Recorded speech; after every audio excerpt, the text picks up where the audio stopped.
Man. Here we are again. And this is the second podcast recorded here in the newly converted studio. And I have my second guest here tonight. Crowning, I say guest. I really only have guests just like rotating host. Same, yeah. So, you know the feeling. I do, and I have to say that this is like a full circle moment because you inspired me to start a podcast, and then I inspired you to build a studio. Yeah, and so and it is fucking crisp in here, my friend. Thank you, brother. I really appreciate that. The temperature is a lot better in your studio than mine. It feels good as fuck in here. My studio may start off feeling good as fuck, but like by the end of that shit, you're gonna want to get out of there. That's another mechanism I have for not running too long. That is a really cool mechanism. It's like, all right, let me literally check the temperature. Yeah, let me just make everyone more and more uncomfortable as the time ticks on. Yeah. Like, yeah, if you want to get into like the philosophical fucking concept of like, you know, like fucking Din Djarin's fucking backstory, then I'm there to have that discussion with you, but you're not going to be comfortable while we do it. I'm actually behind a few episodes on Mandalorian right now. So are we. Oh, okay. Well, hey, there we go. As a matter of fact, Lauren was going to come over tomorrow and review the last 4 episodes or last 3 episodes with me. However, there's a little event in our town right now called the Masters, and I happen to live right next to it. And so, in lieu of that, we're going to do it next week. So we're going to cover 4 episodes. That's a megasode. It is a megasode. So yeah, we're going to have a Mando megasode. Well, you know, something that you did actually record recently was your coverage of WrestleMania 39. Yes, 2 nights. Both nights. Yes. I had the privilege to be there for one night along with the homie Brendan. He hasn't earned the title homie yet with Brendan. Yeah, right. He's just Brendan. He's just Brendan. Shout out to you, Brendan. You're probably listening. I wonder if he feels weird, like, you know, because, you know, like when I have you on the show, I'll be like, you know, I want to welcome back right now. He's straight from the Superhero Homies podcast. He's like the voice of our pro wrestling. It's just like this long, like Daenerys Targaryen-esque type thing, you know. And then I'll be like, and also we have Brendan here tonight. And they're like, who the fuck is Brendan? Yeah. I think that's the best part, you know? Yeah. It's a little mystique there. Right. And also, like, because your podcast is also recorded and available for YouTube, so you guys can check out all the visual aspects as well. But like, if you see Brendan, you don't know if he's a genius or insane, if he's Pinky or the Brain. You can't tell. Or both. Yeah. He's working on a whole nother frequency, and that's what makes him so intriguing. I plan on having him on the podcast, actually, so that should be a lot of fun, I think. I gotta say that you and Brendan definitely hit the jackpot on WrestleMania night coverage. Boy, did we. Because Stovall and I were absolutely miserable on night 2. Because like night 1, we were all just like, man, this really blew away our fucking expectations. Like, wow, this is really great. And then night 2, I was like, you know, I could sit here and list off all the things that I would have rather been doing than watching night 2 of WrestleMania. And then as it turns out, we found out the next day that basically Vince McMahon is back in charge, which I said as much while I was watching that shit. I was like, this is Vince Mania right here. Yeah. 100%. And man, like, you know, I was listening to the review of night 2 that you did with Stovall. Shout out to Caleb Stovall. Yeah, it was really nice to have him back on the show. Yeah. Since, you know, his face is on the logo. Right. And he hasn't been on the last, like, 70 episodes. So it was good to see you two back together again, talking about some wrestling. And I listened to it today earlier when I was at work. And, man, I thoroughly, you know, I mean, I guess enjoy is the correct word. And also greatly agreed with the vast majority of what you two are laying down. I like how the, you know, you can, it's really like, it's interesting now because you can contrast to like the last time that he and I podcasted together, which I'm going to be honest with you. I think the last time that he and I reviewed a wrestling show together, it may have been Revolution last year, 2022. So well over a year. Yeah. Yeah, and it could have been. We may have done All Out, but it's been a minute. And yeah, man, like just to hear the tone changes in the two of us, it's like he's Jim Cornette now. Yeah. You two did the double turn. We did the double turn. Yeah, I mean, don't get me wrong. I also hated it, right? But I was like, well, this wasn't terrible. Yeah. I liked this, and he was like, no, it was shit. Yeah, and I was like, man, I don't know what living in Atlanta has done to Stovall or what just time has done, but I was like, I did not expect that. Well, what it is he watches wrestling all the time. Oh, and I don't watch it at all. Yeah. So when I watch it, it's like, okay, well, this is a thing my brain does not consume often. Right. So here we go. It'd be like, somebody who doesn't watch any reality TV shows ever, and like they just happen to sit down at somebody's house and there's an episode of Survivor on. Yeah.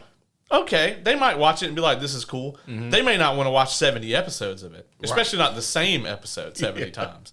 And that's what Caleb Stovall has endured at the hands of Vince McMahon and Tony Khan. So, right. That makes a lot of sense in that context. He has a penchant for misery then. There was one thing, though, that made me almost throw my phone out the window. And it wasn't from you. It was from Stovall. His horrid, I can't even call it a hot take. It's a bad take on Bianca Belair. On Bianca Belair. Yeah. Yes. You notice I just kind of like moved the episode along. Yeah. I was sitting there staring at him, and I remembered I was on camera because like I'm sitting there looking at him, just like fucking disassociating because I can't believe like what my ears are hearing doesn't match up with the reality we live in. And I realized that I'm still on camera, and that he can see me. And I was like, yeah, man. So I thought Oscar did okay here. Anyway, like moving on. Yeah, I did notice that. I was like, it's 2:00 in the fucking morning. I want to get off of this call. Right. I do not have time to discuss this. And just for the record, Bianca Belair is amazing. Yes, I absolutely love everything about her. Right. I love that she is unapologetically her. Yes, regardless of anything else, like. She's got that, and I know I'm derailing your show, but she's got that mix, and we talk about this a lot in various like forms of media. There's a certain mix you have to have of commercial, of mass appeal, and of artistry, and I think she's in that sweet spot. Yeah. She may even be a little more of an artist than because I feel like if she maybe tweaked a few things, she would be more commercially palpable. But she doesn't give a fuck about that, and I adore that. Same. So. Yeah. Man, when he said there's 15 other female wrestlers on the roster better than her, I was sitting there, and I was like, well, I can't fucking count then. Because in my opinion, the only women on that roster that could be even considered in her league were in the two championship matches. Exactly. Yeah. Maybe Trish Stratus and Lita still. Right. Yeah. Maybe. Yeah. I could not believe what I was hearing when I don't even think Becky Lynch is in the same league as Bianca Belair. Not now. Yeah. I was about to say once upon a time, but maybe not now. Bayley too. Like, once upon a time, but not the way they're used now. Right. Yeah, that shit blew my fucking mind. I was like 15. I was like, there's not 15. You know what? I'm going to say it. There's not 15 great women's wrestlers, period, like on Earth right now. Not that I'm aware of. Yeah. Not great. Right. Not in her league. Yeah, I think I'm with you on that. And also, I don't think I can name any that are actually more purely athletic than Bianca. I'm talking about the whole package, like speed, agility, and strength. I don't know who has all three of those better than her.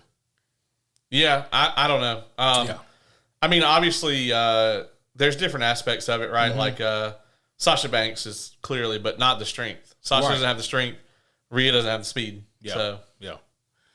I had to get that off my chest because that was, ooh. Yeah. I almost forgot about it until I saw you in person and heard your voice again. Then it kicked back to all of those. Well, Kairi Sane. Oh, yeah, she is really good. Yeah. Kairi is really good. Terribly underutilized in her tenure in the WWE, but yeah. Yeah. But yeah, it's like we're going international here to try to find somebody. Right. There's not 15 on Earth. No. There's maybe 8 on Earth. Yeah, and thank goodness the WWE is clearly aware of that. But with old man Vince back, who knows for how long? Now, Liv Morgan will be the fucking champion in no time. She'll win both belts. She'll beat Rhea and Bianca in the same night. Man, I can hear. Why can I hear Jim Cornette screaming from? yeah, screaming from Kentucky. His heart just melted one of his stents that he's got in it. Yeah. Oh man, so there's this thing now that I wanted to start doing here in the podcast. I don't know if you had the opportunity yet to hear any of the episode I did yesterday with Oz. I listened to you torment Oz endlessly. And I am significantly more prepared. It was the grandest of times for me watching this man squirm. It was great for me too, and I didn't get to watch, but I got to listen to it, and I could hear it, and I could see his face through my radio. But I want you to understand that you do have the reigning, defending, returning superhero homie trivia champion here tonight. So, I do. You know. So for those of you who haven't heard the I almost said Blade, the Spawn episode yet, the rules for this new segment is basically a game of 20 questions, except instead of 20, there's only going to be 15 total questions. And Caleb would be asking me a series of yes or no questions trying to guess which superhero or which super character I have in mind. And so series of yes or no questions. I have a character in mind. And I wasn't doing a time limit, but Oz quickly proved that is insufficient, and so a limited question count I think is more appropriately the way to go. So I get 20. I'm gonna give you 15. 15. Yes. He asked way more than 15 questions. All right. Okay. Are they Marvel? Yes. Okay. Is it a male? Yes. Okay. Do you have a statue of them in this room? No.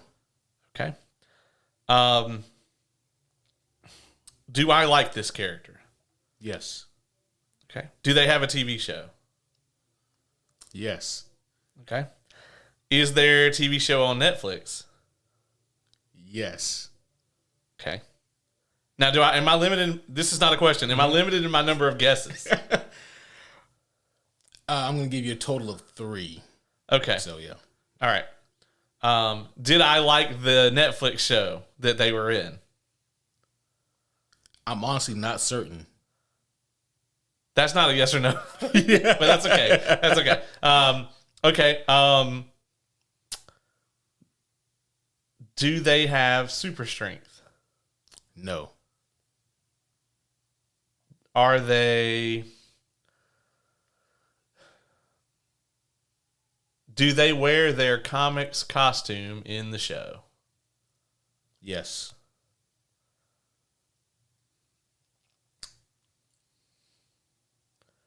All right. Daredevil, first guess. That's incorrect. Okay. Are they in the Daredevil show? Yes. Okay. Does this person have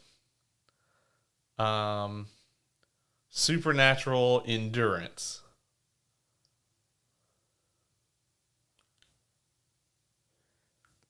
Technically, no. Okay. No. Is it stick? No. Okay. Fuck. Okay. All right. So I have 4 questions left. Yep. And I have 1 guess. Yes. Okay. Is this person a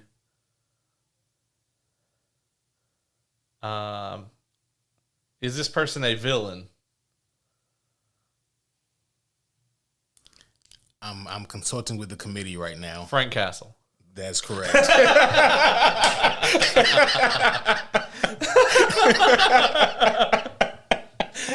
I was like, his answer to this will just do it. Right, and I was like, I could fuck him up and either give him a straight up yes or no. You're like, and I was like, it's Frank Castle. Yeah, it's like, fucking hell. Yeah. Frank Castle. That is correct. That is correct. Yeah. You took all three of my guesses though. Yeah, but I still had 3 questions left. Yeah, 3 questions left. So yeah, yeah. So I was incredibly surprised that Oz was able to get it yesterday. Shout out to you, Oz, by the way. Venom was so random. My brain wasn't even going there. Yeah, but also like, and poor Oz. I can't wait to do this to him again. But like his series of questions never helped him narrow it down. No. Now, to be fair, Yeah. I think I probably wouldn't have done as well if I hadn't listened to his. Oh, right. You know, he was caught completely off guard by it. I feel like I may have arrived there, but I don't know. But yeah, you have to eliminate as much as you can. So Yeah, true. So before we get things started proper here, homies one and all, welcome back to another very special episode of the Superhero Homies podcast. My name is Quentin, and tonight I am here with my good friend, the homie Caleb. Welcome back. Hey man, I'm glad to be back. Just to go ahead and let your audience know, I am pretty high on muscle relaxers right now that were prescribed to me by a doctor. Me too, part of that. So this could be fun and off the rails. I don't know. Yeah, I mean, and here's the thing. If this is fun and off the rails, the audience won't know any difference. That's right. Yeah. I celebrated my 36th birthday yesterday by throwing my back out, and I wasn't doing anything cool. I wasn't tearing up the sugar walls, none of that. I was just being an old man. So just living. Yeah. So yeah, getting old sucks because it's so gradual, but then it's so sudden. Yeah, all at the same time. That's very profound. Yeah. And shitty. It's profoundly shitty. Profoundly shitty, yeah. So, man, what are we talking about here tonight? Well, I'm glad you asked because tonight is a very special episode of Comic News. Very special episode of Comic News. Thank you, Newsman Q. Okay. You okay over there? The muscle relaxers kicking in? No, I'm good. I wasn't prepared for that, and I was over here like, man, Kevin's not here. We're not gonna have anybody be like do. But yeah. Yeah, I figure, I don't have Kevin here anymore to do the news jingle. So I searched high and low, and I outsourced a guy. This is actually the same guy who did the Homies Trivia theme song, and the same guy who does the presentation for the Homies Award. He's a very busy guy apparently, but he's on it. Yeah, he's on it. Yeah, and he gave me a good rate, and shout out to the homie Kevin. I actually talked to him yesterday. So. Oh yeah, how is it? He's good, man. He said he's looking for a D&D group up there. Right. So I was like, I hope you avoid all the toxic players and all that shit. Right. So. Yeah, the last time we actually spoke was after The Last of Us finale came on. Yeah. That was something. That was something. I should probably call him again, make sure he's still alive. He was alive as of yesterday, so you got a couple weeks, Yeah, that's true. I can cool down on that some. Speaking of The Last of Us, if you want to check out the full season review, you can always check out Entertainment Evolved over on YouTube, Facebook, Google Podcasts, Spotify, pretty much everywhere. And we have a full review of the season up with the podcast assembled, all the homies and homettes. Yeah, that episode was incredibly fun, and like the crossover between superhero nerds and video game nerds and TV nerds, it's a very thin veil. Yeah, So yeah. So just break right on through that shit. Yeah, go ahead, bust it on down. But tonight we are here to discuss some comic news, and we do have a few topics here of discussion. And it's interesting because when I planned this comic news episode, I planned it purely based on the fact that I realized I hadn't done one this whole year yet. Right. And I was like, you know what, it's time to do one. And it was only then that I realized that within this week, as I was telling you the other day, it's like reverse osmosis.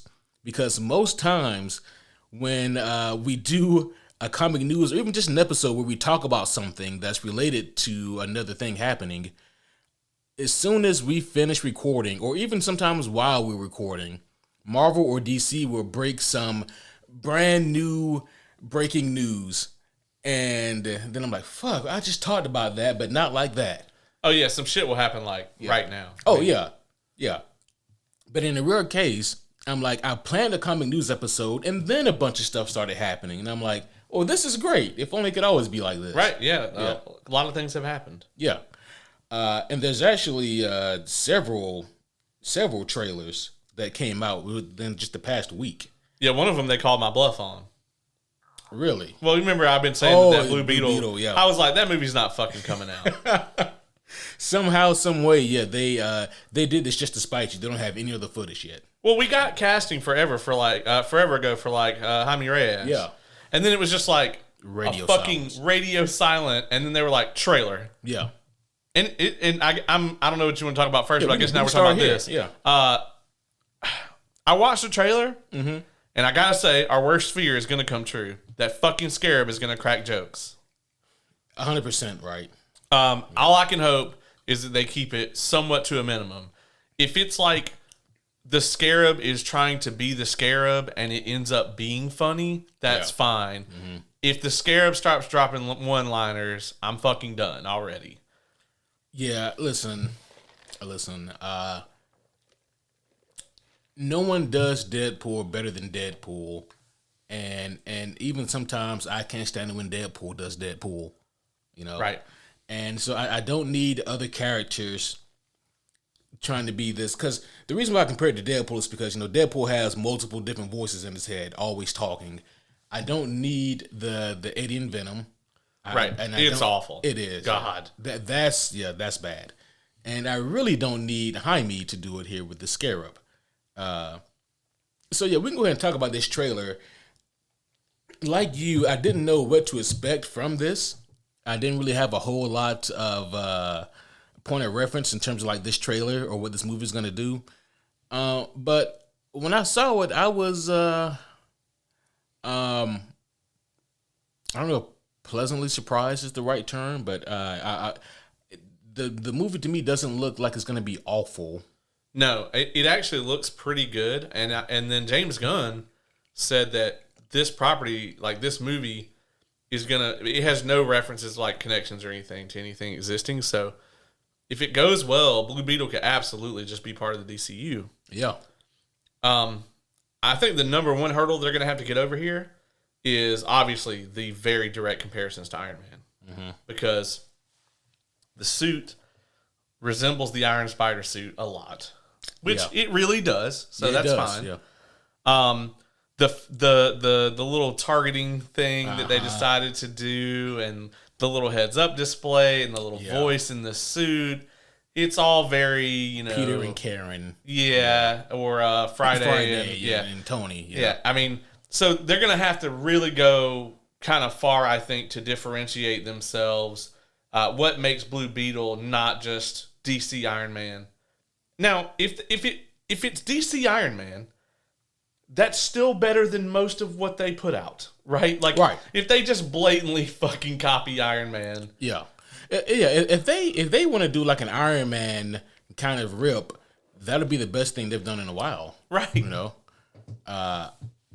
but it does look like they're going for, you know, I mean, it is I guess rather tropey, but I mean, what in superhero land isn't at this point, right? You know, kid stumbles upon ancient artifact, and said artifact grants said person great powers, and they have to learn the power and responsibility whole deal. I could be talking about any kind of superhero right now, by the way. Right. Yeah, it sounds like I'm talking about Miss Marvel, but I'm talking about Blue Beetle. And you know, with that, you know, I've only seen the trailer like once. I don't remember exactly seeing a specific antagonist. Do you remember seeing like any kind of? No, and I worry about that too. I worry about them hitting either the worst trope, which is they're gonna like have like a bad Scarab and have that shit happen, or you know, and have like the same power set or whatever. or they're gonna have like a really lackluster villain that he just easily disposes of, or should be able to easily dispose of. Yeah, yeah. All of that is very likely, if I'm being honest. So here's the problem though with origin movies as a whole, and unfortunately, the MCU has kind of pointed this out, and that is most studios, they seem to view origin movies as a way to get the hero over, and that's the most important thing, and everything else comes second place. So everything in this Blue Beetle movie, we can assume is going to be established to try to get him over. And so if there's a lackluster villain, then yeah, so be it according to them. Yeah. Because their number one priority is to make the people fall in love with Jaime Reyes. They have a great lead actor for it. They really do. Yeah.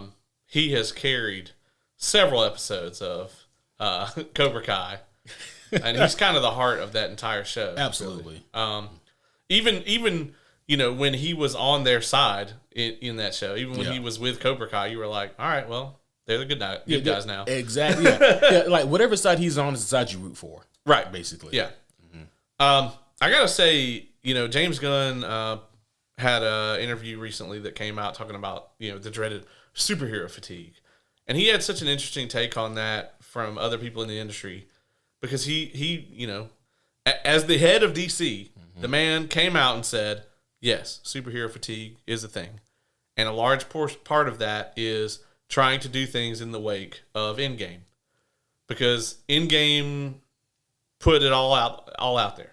Right. It is very hard to go back to the upper echelon of superhero stories and do this big event again, or to make something interesting in the wake of that, because it's like, okay, well, are we going to fight fucking Thanos? No. All right. Well, I'll spend my $17 and turn my brain off, and then whatever, I got my little fix and I'll leave. But I loved what he said, because he said superhero fatigue is real, but only if you're making spectacle films, right? If the film devolves into just a bunch of people in capes hitting each other, then that is where the fatigue is.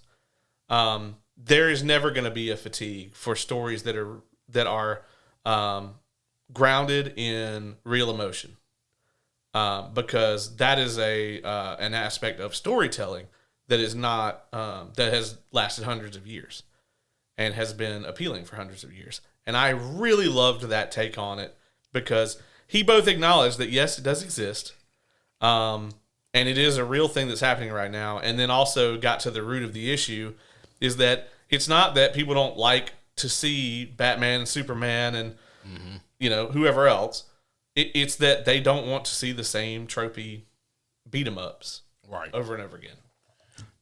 And I'm really glad that first of all, the fact that he said that does several things for me. It points out that he's not playing dumb or being coy. Right. He's being straightforward, which means that he's acknowledging that there is a potential issue on the horizon, and he's trying to snip it in the bud before it becomes a thing. Yeah. Whereas I feel like most studio execs and any other movie house, they'd be like, no, that's not real. It's just a few vocal minority people online saying this, that, and the third. But in reality, if you look at our numbers, our movies are actually doing blah, blah, blah. And, I just really appreciate the fact that James Gunn is trying to, basically, he's trying to be transparent. Right. And I appreciate that, because, I'm still on Lord Feige's balls, but he ain't saying no shit like that. And Chris Pratt actually came out the other day.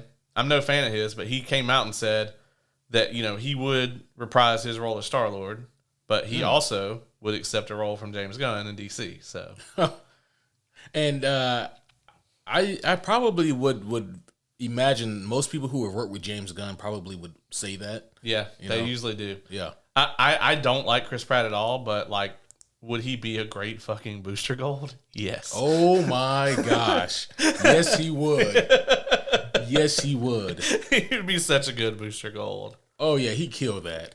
I'm envisioning that now. He'd murder that. Yeah. Man. Oh yeah, I guess back to the Booster Gold trailer here. A few more things about it. You mean the Blue Beetle trailer? Shit, yeah. Blue Beetle trailer. Getting ahead of ourselves. Yeah, yeah. You see, that's the thing. Like, I'm so into Booster Gold that, like him, I live in the future, right? And I've already seen the trailer. Oh, okay. Yeah, yeah. But you haven't seen it yet, so I won't spoil anything for you. So it was like the trailer came out for the movie, and then like the day before the Booster Gold movie was supposed to come out, you were transported here to the past. Yeah, it was kind of shitty how that happened. Yeah. So I can't talk about the movie, but I can tell you all about the trailer. Okay.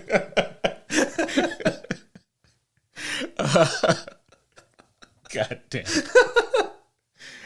The Blue Beetle trailer. So Jaime Reyes is technically the third Blue Beetle, but he's very much unlike the first two. The first one, I think, actually came from Charlton Comics, maybe Fawcett Comics. I think Charlton, though. Very, very old school. One of the many companies that DC bought out, like back in the early 80s. And I mean, he was the first Blue Beetle was kind of just like a detective type, almost Batman-esque type guy. And the second Blue Beetle is very much the same thing. Ted Kord. He was the first Blue Beetle that was made under the DC licensing, and for a while, I would say up until the past few years, he was probably the most well-known Blue Beetle. And he actually, in the post-New 52 era, became like a mentor to Jaime. And I don't know if Ted is going to be in the Blue Beetle movie any. Maybe they're saving him for a potential sequel if the movie does well. And the more I think about it, I see like logistical nightmares with that, because if you do a Booster Gold movie, you probably do want to have Ted Kord in it, because Blue Beetle, that version of Blue Beetle, and Booster Gold are very close friends. Right. But you don't want to put Booster Gold in a movie that flops. Right. Yeah. So yeah, they got some hurdles there. I like the scene in the trailer when the suit or the Scarab slices halfway through the bus. But I'm like, there'd be so many dead people. Yeah, I saw that, and like I was like, yeah, he just neatly like cuts it in half, and nobody gets hurt. It seems. Yeah. At least in the trailer, and I'm like, realistically, and then like the scene from Invincible just pops into my head. There would have been body parts and shit all over the place. Right. Because first of all, like that sudden impact would send people careening all over the bus. And then you would melt through them. You would melt through them. You killed those people, Jaime. How do you feel? Welcome to being a superhero. Yeah. So what's going to be interesting about this, right, is that the Scarab, in the movie, yes, it will be actually talking so that we, the audience, can hear it, which, unless they are very careful with it, can be a downfall to the movie. But the Scarab can also, it can just override, and do its own thing, which can work to Jaime's benefit or his detriment. Right. At least with the Iron Spider suit, Peter could activate kill mode. With the Scarab, it's like, no, dog, kill mode is always on. Yeah. What you mean activate? Anybody tries to mess with you, they're dead. Yeah. And I mean, what you think about the Batman is a fascist line?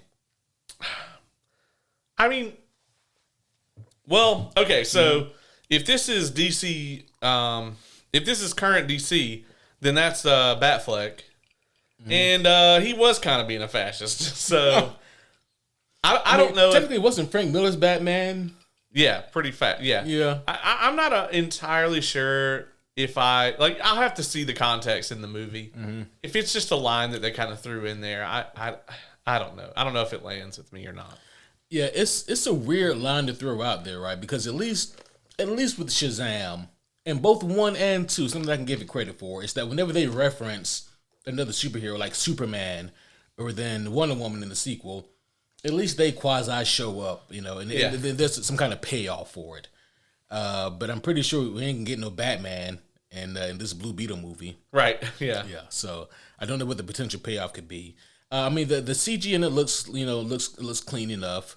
I thought that the suit looks really good. Yeah, I think the suit is all CG, which is probably the smart way to go. It is, right? I mean, we know it's not all CG because a few months ago we saw set photos of the actor wearing the suit like from the neck down. Yeah. So I mean, there probably is like a heavy CG overlay though on that suit, or maybe the suit is just there for reference, but who knows? Yeah, because like Robert Downey Jr. would have told them like, don't do the physical suit, Right. because like apparently it's just awful. Oh, I can only imagine how fucking awful wearing an Iron Man suit would be. Yeah. He said basically you can't sit down in it. Oh yeah. And you're just kind of in your own juices all day. Oh, that's and he said that's why in the later movies like that they developed the tech where he doesn't have to put the suit on at all. Yeah, thank fucking goodness. Yeah. Yeah, that's terrible. Because he said it's just miserable. Yeah. They would have to like develop like a dolly for me to stand on and lay back on. Yeah, they just kind of and just lay you back. Right. All right. That'd be even worse though, man, because then like you gotta also get them to help you up. Yeah, that's true. Yeah, God forbid there's a fire on set and everybody leaves. Or you just gotta like shit really bad and like nobody's around. Well, didn't Christian Bale say that one time he just pissed in the bat suit? Yeah. He couldn't make it in time.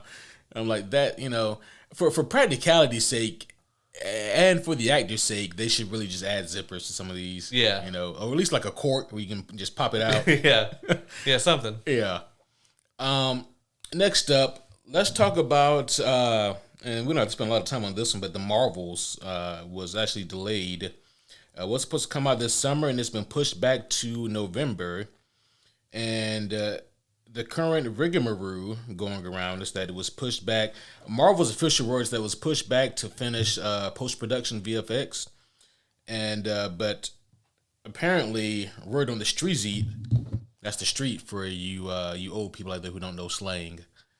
The word on the street, though, is that is being pushed back because of poor test audience reviews.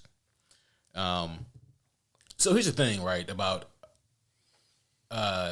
audience testing reviews, or the review movies that people get to see early. The thing about that is, in most cases, in a lot of cases, you actually don't get to see the whole movie.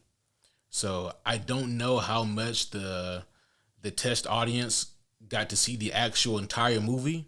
Right. There were probably segments missing, but apparently from the segments that were there, the fans were not overly impressed. Is this the one where like people walked out? Is the word? Yeah. Now, I'm saying all of this because I am, new studio, new me. I am trying to be as unbiased as I can. That will last for approximately 5 seconds. I like 2 out of the 3 Marvels in this movie. Yeah, but see, here's the problem though: is that like to sell a movie, like this, you have one who most people know and don't like, and then you have the other 2 who most people just don't know. Right. And that's going to be a hard sell on a movie. The other thing that's going to be a hard sell about this is explaining to us as an audience why these 3, why would they ever be associated together? Like what intrinsically ties them? So we understand, kind of Monica and Carol's relationship there, how Monica's mother, was friends with Carol. Right. But as far as Kamala Khan goes, I mean, she's just a really big fan of Captain Marvel.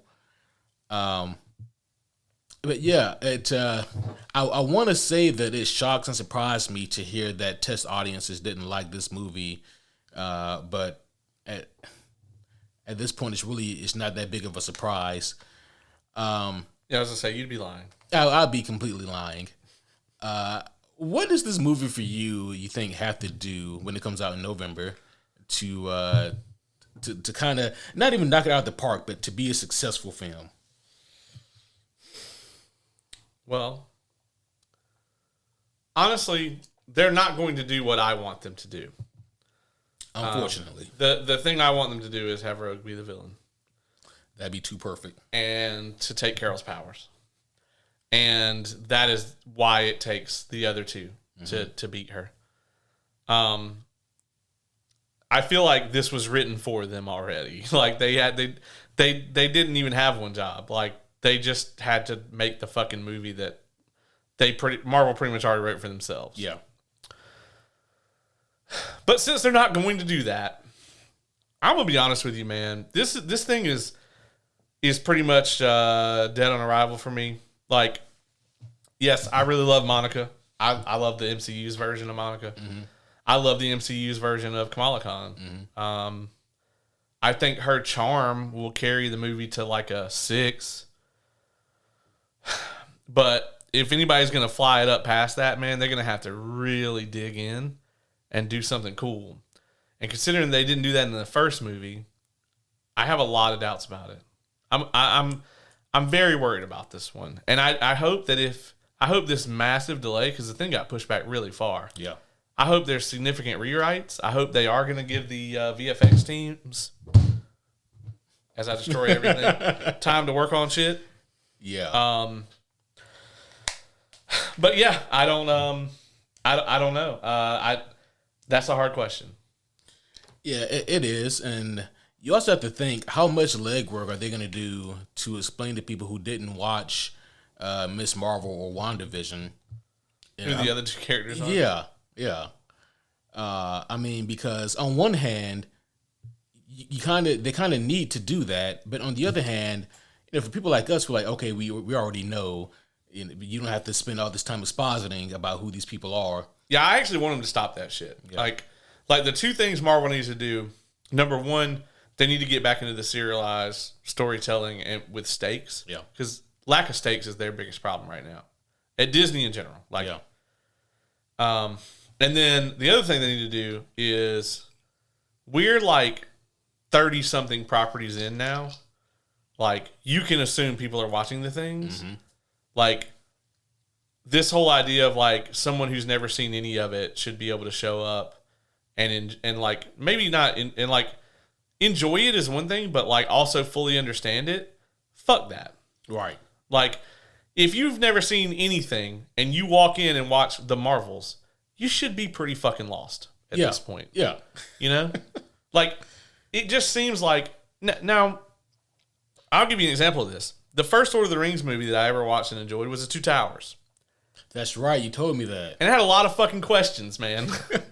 I was like, I don't know who this person is, but they seem to be a good or bad guy. And then, you know what? That made me want to go home, and the first thing I wanted to fucking do was watch the first one. Right. It's like, hey, this is exactly what you could do here. Don't go back and explain to these motherfuckers who all these people are. Just make the movie. Yeah. You already, if you're going to go back and explain to the audience who Monica and Kamala are, then why did you put them in the shows to begin with? What was the point then in the first place? Yeah. I mean, and you know what? They may not explain who they are, which I think is the right call. Give people a reason to go back to Disney Plus. They definitely don't need to explain who the fuck Monica is, because she's in the first movie. She's in Captain Marvel, the original. Yeah, she is. Yeah, you're right. Yeah. If you want to explain to me why Carol Danvers is in fucking Kamala Khan's closet, I want to know why that is also. Please do. Right. Yeah, that definitely needs to be answered. But yeah, I even look at like going back to WandaVision, I mean, if you didn't watch WandaVision and then you watched Doctor Strange 2, you might be wondering what in the fuck is going on with Wanda. Yeah, it's like last time I saw Wanda, she was cool. Yeah. I don't know what happened. Yeah. Now she's acting like a real beehole all of a sudden. Yeah. So, by the way, I said I didn't have anything. I actually do have something. Whenever we get done with this. So. No, I think I've said all I have to say about the Marvels. Gotcha. Yep. So I'm going to squeeze this in here because this made me think about it. But it was recently announced that there is going to be a Scott Pilgrim versus the World anime. And did you say they're getting the original voice? The entire cast from the movie is returning to voice their characters. That is definitely something. It's impressive. That is very impressive. Yeah. Other than Brie Larson, it's very impressive. Because if you think about it, most of the actors in that have just... Because this movie was, 2011? Yeah. And I mean, a lot of these actors, they're like...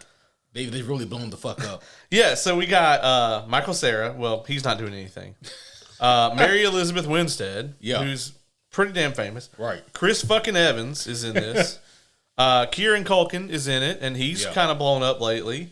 Fucking Anna Kendrick is in it. Right. Let's see. Aubrey Plaza, who was an unknown when the first one came out. Brandon Routh, he's kind of doing the same shit. I mean, so, like, I imagine the contracts were significantly more expensive for these folks. Had to be, right? Versus the actual movie. But yeah, so it's been in development at Netflix since January. I don't think they have a release date, but I would imagine it's either sometime this year or next year. Scott Pilgrim was one of those properties, right, that people didn't seem to appreciate when it came out in theaters. Right. I remember I saw it with you and a group of friends back in the day. Yeah, it's a 2010 movie. It's 13 years old. Yeah, it's old as shit. And I thought it was a good movie. I really had a lot of fun with it. I enjoyed the visuals. I thought it was hilariously entertaining watching Michael Cera fight. Yeah. It's a cult classic for sure. It is, right? Because after the movie came out, it's really when it blew up. Yeah. After the fact. Yeah, and then people were like, this is really neat. We just found this little hidden gem. The director was like, yeah, I know it's fucking neat. You nerds should have went to see it. The video game that came out afterwards also did very well for a little indie game. It did very well for itself. And so yeah, I'm looking forward to this. Actually, I want to see what this is all about because the visuals in the first one were pretty. They were pretty cool for their time, and right. So I like to see what this animated film looks like. Yeah. Well, it's gonna be a show, I think. Oh, a show. Yeah. Okay. Yeah, it's an animated show, so we're gonna get quite a bit of it. Fucking Scott Pilgrim versus the world. Yeah. All right. You know what? Let's go ahead and kind of get this big one out of the way. And this big one encompasses several subtopics. Let's talk about what in the fuck is going on at Disney over the past few weeks. Oh man. So it's been a string. It's kind of like that fucking Suicide Squad game that's coming out, or like Halo, or kind of like the DCEU. It's like when you hit that string of every time there's news, it's bad news. Mm-hmm. That shit destroys you in the cultural fucking zeitgeist. Right. And that's kind of, I don't think Disney is quite there yet, but they are on a string of The Mandalorian is underperforming. And don't get me wrong, I'm enjoying The Mandalorian this season. I just think it lacks direction and stakes. I have not seen the latest 2 episodes. Mm-hmm. I heard one of them is really good, one of them is not good. So, I think they're setting up for something, but I think that they made a mistake by not setting the stakes up in the very first episode, or at least the second episode. I think they just kind of did a bad job assuming that everyone was going to think that XYZ is really important. But they need to explain to us why it's so important. So that's the least of their worries. Then they're cleaning house over there. Oh, yeah. They let Victoria Alonso go. Right. Ike Perlmutter out the fucking door. Which I'm on both of these, what took so long? Exactly. Especially Ike Perlmutter. Yeah. Yeah. Ike has been a thorn in the side for a long time now. I mean, he's probably the reason that Netflix ended up with all those properties in the first place. I kind of want to thank him for that, but also I don't. Well, yeah, we want to thank him for fucking Luke Cage. Yeah. We want to thank him for Jessica Jones season 1 and 2. We definitely want to thank him for Daredevil. Right. But oh God, Iron Fist doesn't exist. It can't hurt you. It can't. I mean, I watched through the whole rigmarole the other day, or not the other day, but a few months ago. And man, I got to tell you, watching Defenders is so bad because I feel like the first time I watched it, there was all this excitement around it. Oh, it was huge. But when you try to watch it again now, knowing that it wasn't good, it's just oh my God, this is so bad. Kevin and I, we went to WizardCon up in Chicago back in 2015, and this was in August, right? Because both of our birthdays were in August, and the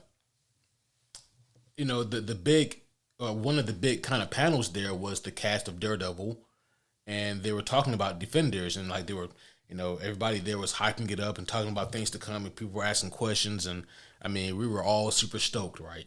And then we get to see Defenders, and we're all like, this doesn't have that same quality. No. At all. Like, what happened here? Who was the showrunner for Defenders? It couldn't have been Steven DeKnight. No, there's no way. No. Yeah, because he wasn't the showrunner for Daredevil season 2 either, was he? I don't think so.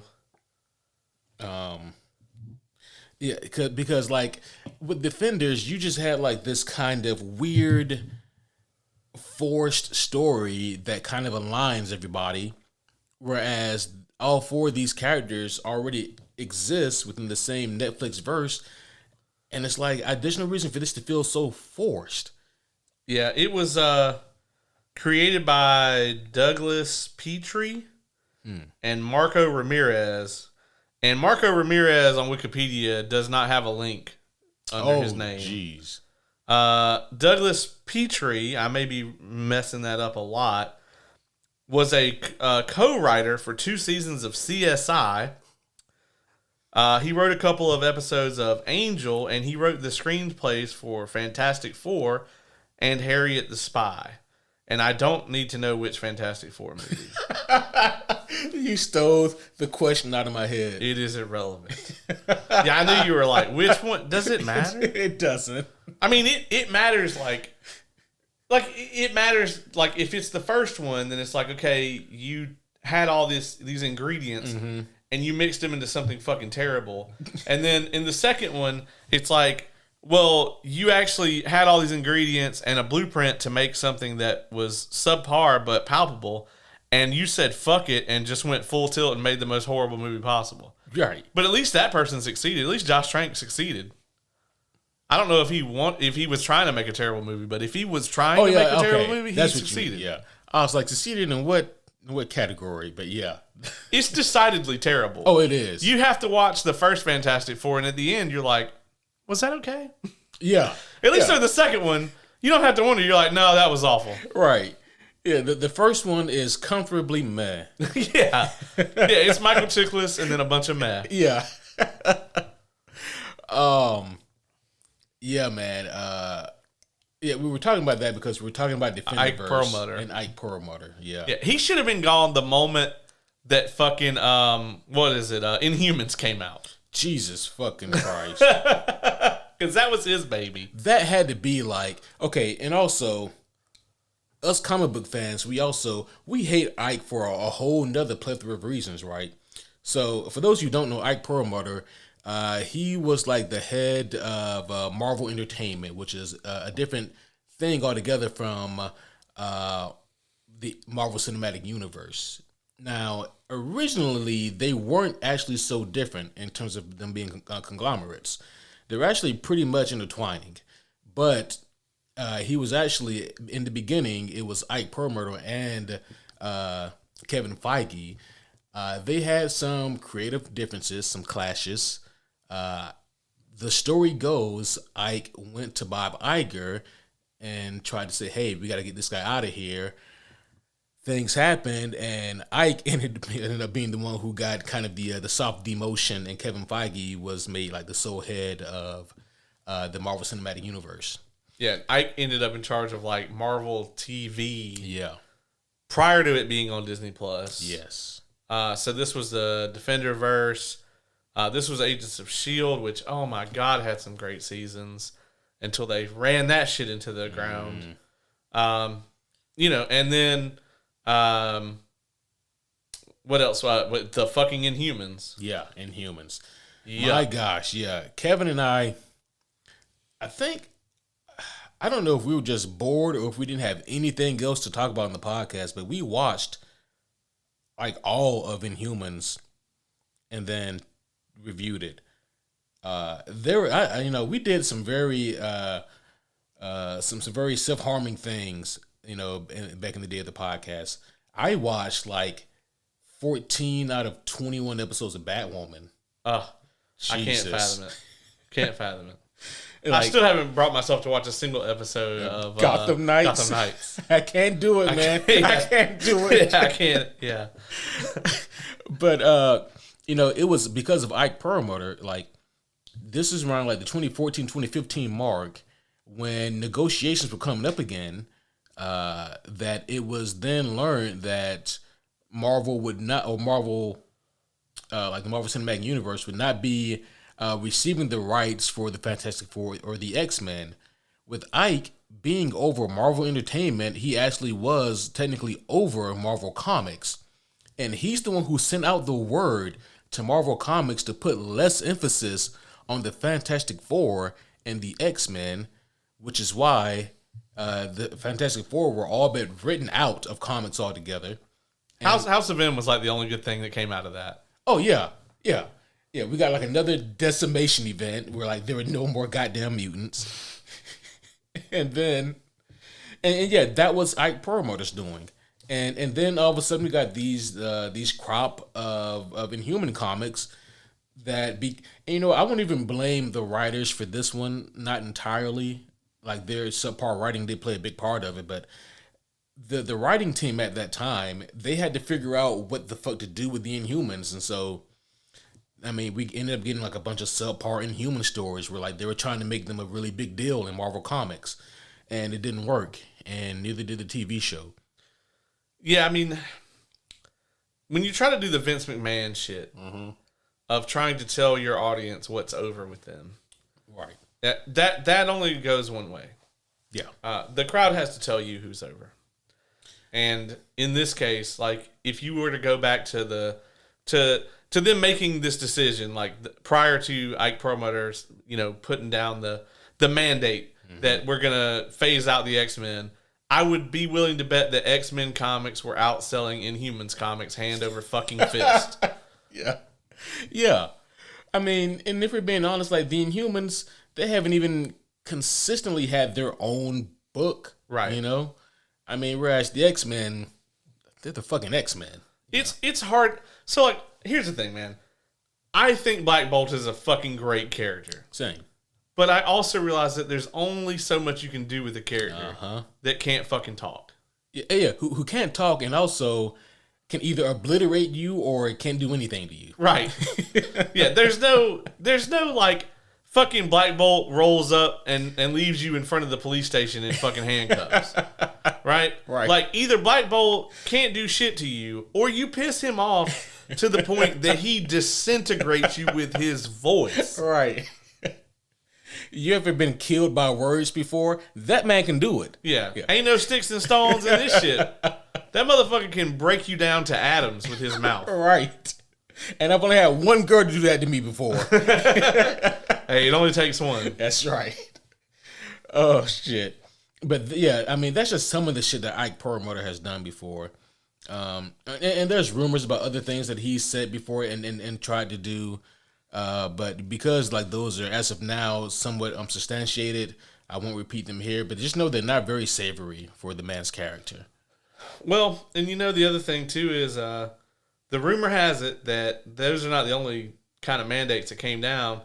Apparently, I'm also hearing that if there is not a Star Wars movie in theaters by December 2025, then there's no place at Lucasfilm for Kathleen Kennedy. This is like her 18th strike. Yeah.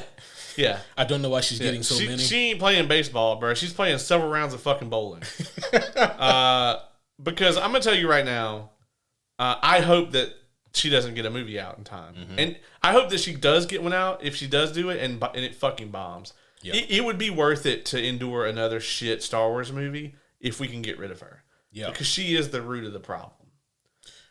I mean, and this kind of goes back to a conversation we had a few weeks ago, but it's like, my biggest fear is that she puts out a movie and it's objectively terrible, but because it's a Star Wars movie and we haven't gotten one at that point in like 8 years, people turn out to see it. It looks like a commercial success, but people fucking hate it. Right, yeah. And I'm like, I can unfortunately see a reality where like that dollar sign is enough to keep her on board. Yeah, 13% on Rotten Tomatoes, but brings in like 800 mil. Right. Yeah. Yeah. Rousing success. Yeah, a rousing success. That's the one time where like the PR people would be like, "What do the critics know though?" Yeah. And then like the audience score is worse. Yeah. And they're like, "Well, it got review bombed." It got review bombed. Yeah. Yeah, that's what happened. Yeah, man. I gotta say, while it is really awesome to hear that and think about that, like honestly, if it comes out that she gets fired, I'm gonna print that shit out and I'm gonna go down and get it framed. That would be tremendous. And I'm gonna have that shit up in the studio. But until that day, you got to know that a similar conversation has to have happened with Kevin Feige. I could see Bob Iger sitting him down and going, "Look, man, Phase 5 needs to hit because otherwise they're going to make some changes." I mean, yes, Kevin Feige built the fucking empire, right? Right. I mean, Bob Iger sits on a throne that Kevin Feige built with his two hands. But that only goes so far, man. How long has Marvel been tumbling downhill? Yeah. I mean, and so that kind of, is a perfect segue into Victoria Alonso, Right. Because, she's been with Marvel for a very long time. And it was surprising to me, right? Because in lieu of her firing, I looked more into her. And that's where I learned like her actual official title, isn't just another executive, another executive producer, but she was also head of the VFX department. And then the funniest thing happened to me, because when I discovered that, I said, "Holy shit, she's the head of the VFX department." I said, "Damn, I didn't know that she had any background in VFX." Caleb, she doesn't. Probably got about as much background in VFX as Kathleen Kennedy does. Right. Exactly. She has no experience in that. And that kind of explains why when she was made head of VFX, we started getting all of these problems with the VFX. And so I'm like, that shit checks out completely. And I'm like, how did you get this position? But the other thing about Victoria Alonso was that her influence grew, right? And so, right, like the few people who will actually try to stand and defend Victoria Alonso say that, well, you guys can't say that she's terrible because she's been with Marvel since day one, since Iron Man 1. Here's the thing, okay, because I did some fucking research on this bitch. You know what she was doing day one at Marvel? She was a location scout. That was her role. Yeah. She would go and find places to film. It's like saying Kathleen Kennedy's been at Disney for 40 or at Lucasfilm for 40 years. Yeah. Yeah, you know what she was doing? She was getting coffee for fucking Steven Spielberg and George Lucas. Right. It's literally what she was doing. Jesus. Yeah, the shit ain't the same thing as being like the head of it. Yeah. Yeah. Yeah, so it's not like Victoria Alonso was over here storyboarding with people or, having the grand big picture in mind. That's not what she was doing at all. And when her influence really came into play, I knew that we were going to be in trouble. Just the things that she would say in various interviews. I mean, months ago, I warned all the homies about Victoria and letting them know that if she continues on her tirade, it's not gonna bode well for the MCU at all, putting it lightly. And so her firing is a great thing. It really is. Yeah. I think it's gonna go a long way. Like, it's gonna be a minute before we get to see the effects results, because she's worked on things I think all the way down to the Marvels. Yeah. So yeah, which again looks like it's on the path to not do that great. There is a common denominator here. Yeah. But also, here's the thing that I'm afraid of, right? There's two other things that still have me extremely worried. And one of those things is, one, she herself may not be writing these movies, but she does have a say-so in who does. Right. And, in businesses like Hollywood, hell, in any business, it is about who you know. And I have no doubt that she probably brought in a fair share of writers who she deems as good writers. Yeah, this fucking guy that wrote Ant-Man that is also going to be writing Kang Dynasty. Oh, fucking hell. Oh, you didn't know about that? I did not. Yeah. As of right now, he's still the writer for Kang Dynasty, the writer for Ant-Man.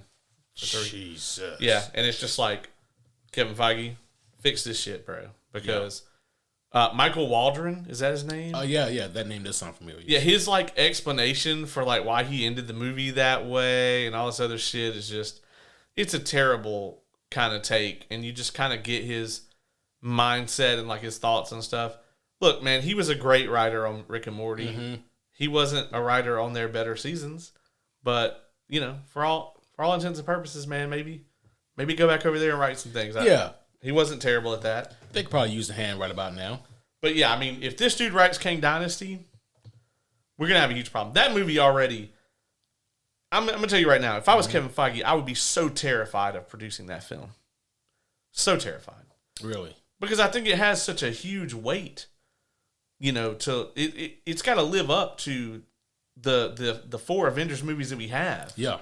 You can't put Avengers in the title and not compare it. Right. And you got to bring it, man. And like, the worst of those is Age of Ultron. And Age of Ultron is way better than anything that came out after Endgame.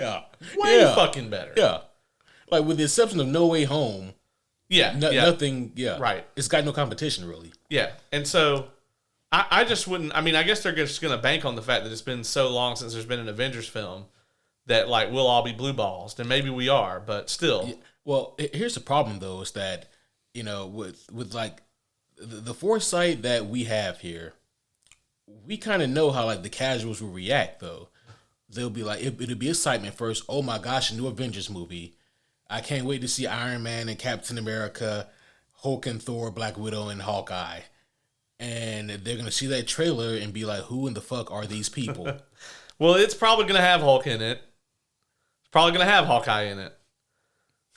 It's probably going to have Thor in it. And if they're smart, it'll have fucking Daredevil in it. Yeah.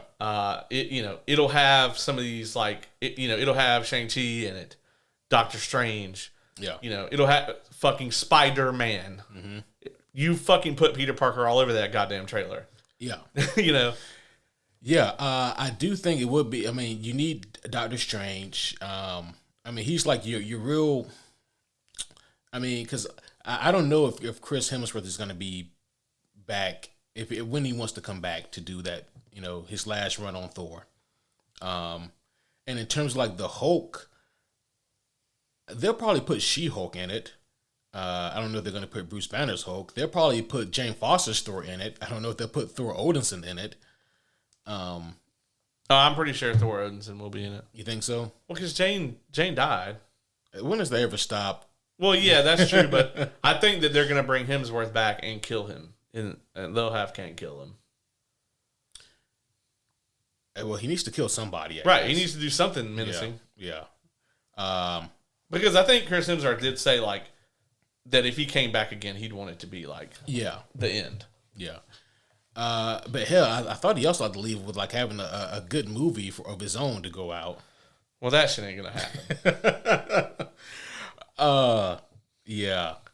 You know, the other thing that kind of worries me, though, also is not just the fact that, you know, Victoria's gone, but, you know, her groups of writers probably still exist, but it's also the fact that, and as much as I hate to admit this, Kevin Feige had to have greenlit a lot of this stuff.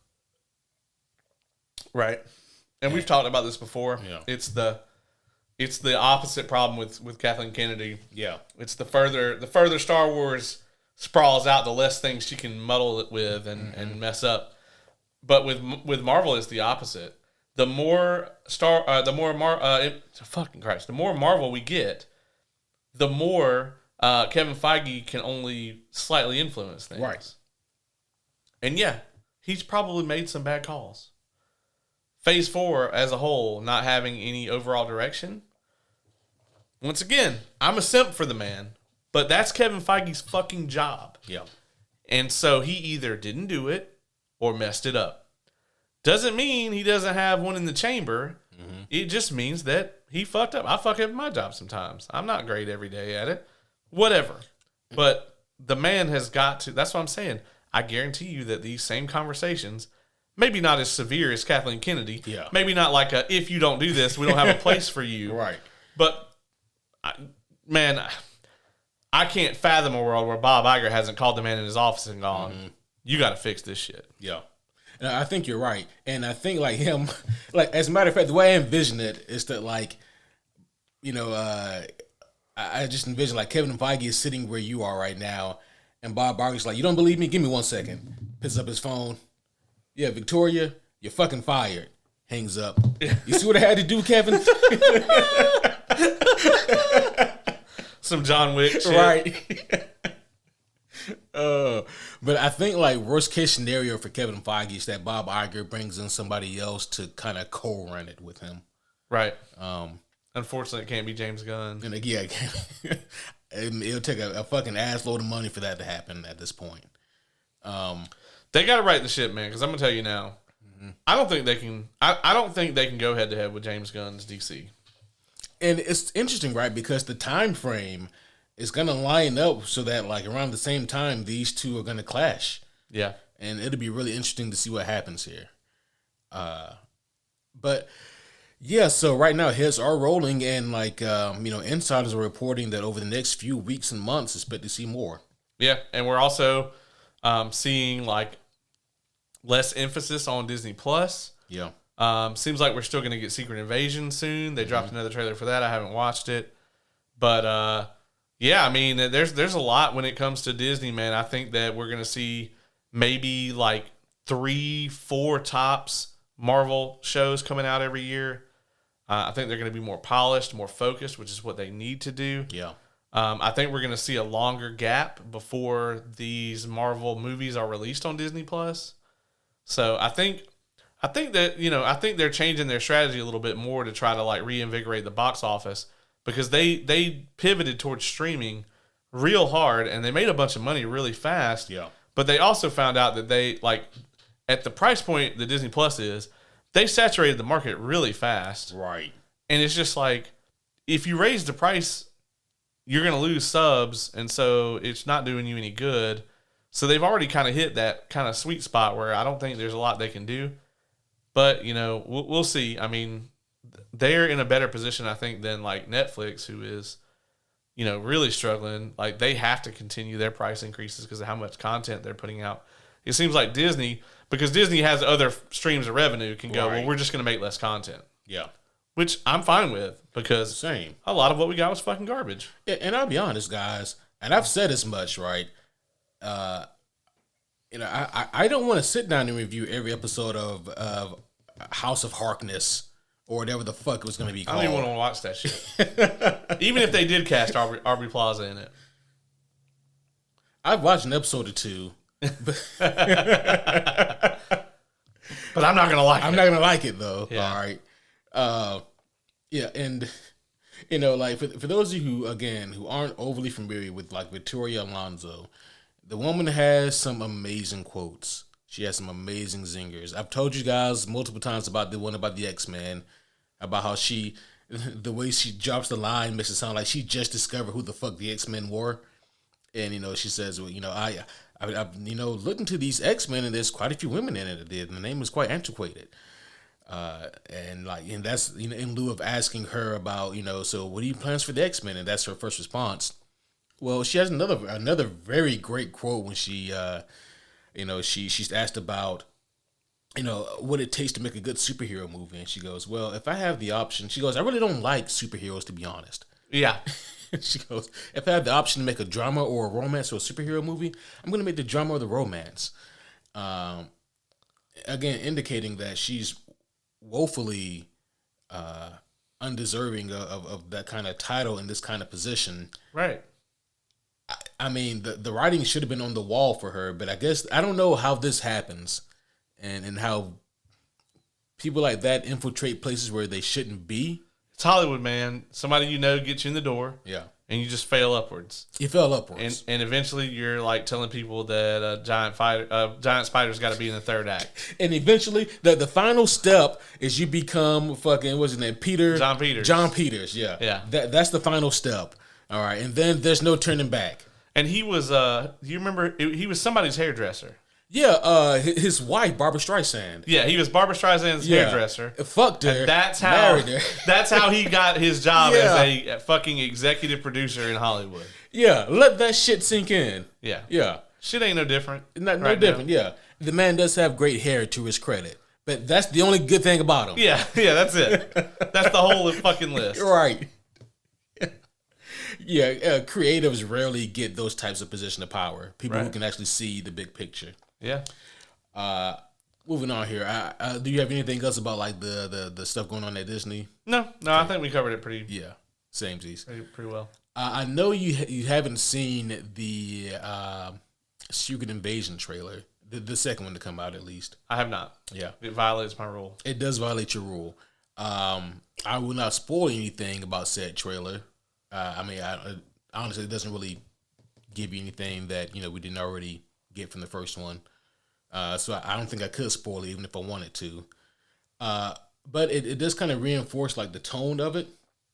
And the more that I see this trailer and the first trailer for Secret Invasion, it makes me wish that Captain Marvel was never a fucking movie. Because it's they have, this is them admitting that they made a mistake without admitting that they made a mistake, because the Skrulls are the bad guys in this one. And so yeah, you got to walk that shit back. Are you sure it's not some good guy Skrulls and then the bad guy Skrulls are like a different faction of Skrulls? Sure.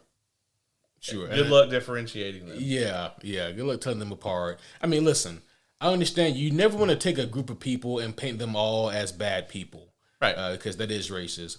But here's the thing. The Skrull are fucking fictional. Right. I promise you they don't really exist. And even in the comics, there's like a pocket of somewhat good Skrulls, but they damn sure don't like humans. But yeah, the trailer, it does look like it is really Nick Fury focused. And I'm cool with that. We haven't seen him. When's the last time we saw him? Was it Far From Home? Far From Home, right? Yeah, I want to say it was the post credits of Far From Home where he's like up on the spaceship or whatever. That's the last time we saw him. And all we know now is that he's coming back. He's come back down to Earth because some shit's about to pop off. And with this trailer, I look at it and I kind of wonder exactly what is it that Nick Fury can do that no one else can in the situation.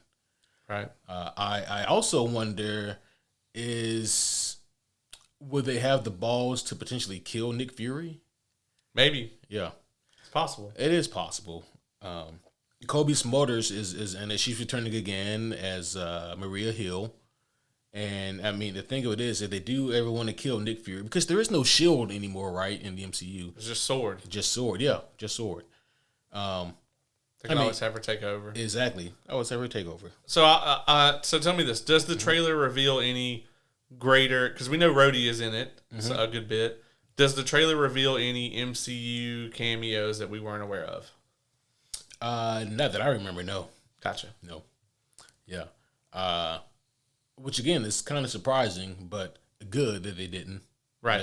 Yeah, just let me figure that out, And we also know that Martin Freeman is also going to be in it. Oh yeah. So, which is always cool. Yeah. And it's going to be interesting because it looks like I think Rhodey, he's going to be in it in like a more political position, more so than like shooting the shit out of people as War Machine. I really fucking hope he at least does something in the fucking suit. Right. Yeah, he's got to hop in one time. Yeah, he's got to wreck some shit at least once. Right. Yeah. So there is one thing here, and I don't think this is really spoiling anything, but a lot of comic fans are a little upset about what looks like Super Skrull. And I say looks like, to me it doesn't. Like I kind of got the idea that it could have been Super Skrull, but not really. So the original Super Skrull, right, in the comics was a Fantastic Four villain, and he was a Skrull who had the powers of all four of the Fantastic Four. So pretty fucking menacing. And over the years in Marvel Comics, they've played around with it, and there have been other Super Scrolls who've had other various powers and whatnot. But there's always the OG.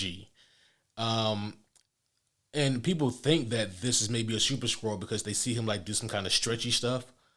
I don't think that they're going for that. I mean, if they are, then it's a very odd, dare I say, bad interpretation. And also, why would you do that when you're going to do a Fantastic Four movie? Exactly. Yeah. Yeah. Makes no sense. We're just going to go ahead and blow all of our load on these exact power sets on some random fucking villain. Right. In the fucking Disney Plus TV show. Yes. The interesting thing about this, though, is going to be like the tension of it, the tone, and how they use the scroll. That's going to make all the difference. So I mean, it looks like it's going to be a very serious show, and I mean, I'm looking forward to it. So we'll see what happens with that. Anything else you have about the Secret Invasion before we move on? No, that's it. All right. A little bit of DC news here.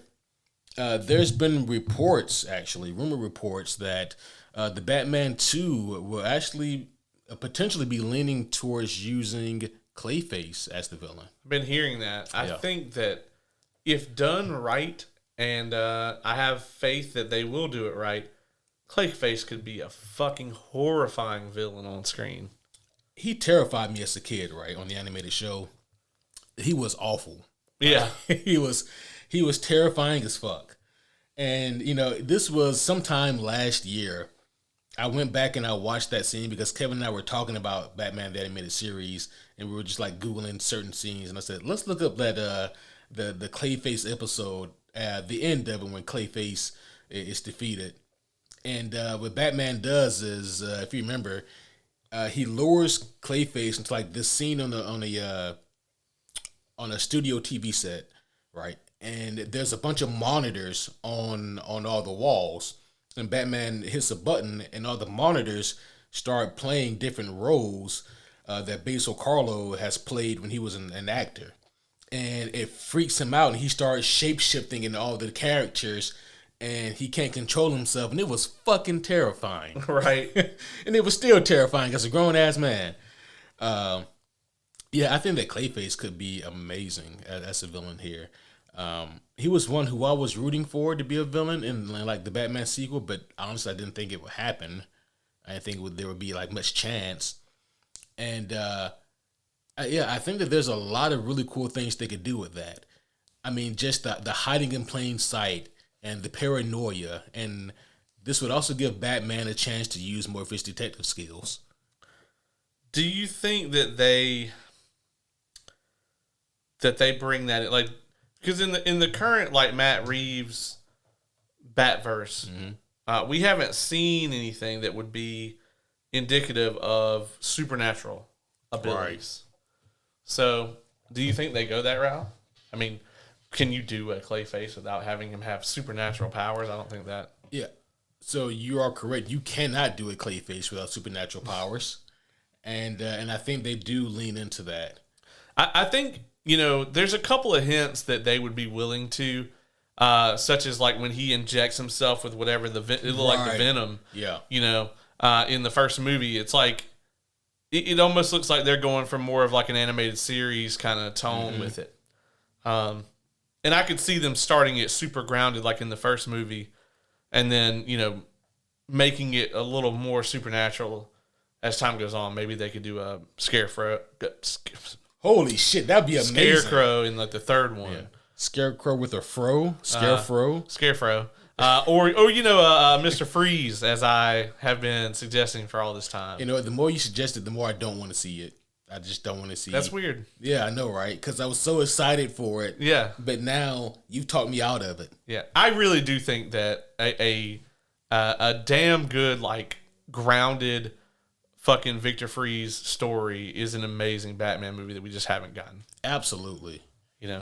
I mean, if only we had a movie with Mr. Freeze already in it. Well, but we don't.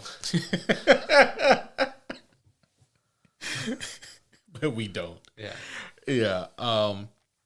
And what I really like about it, the Clayface angle, is that again, it's going to give Batman a chance to be a detective again.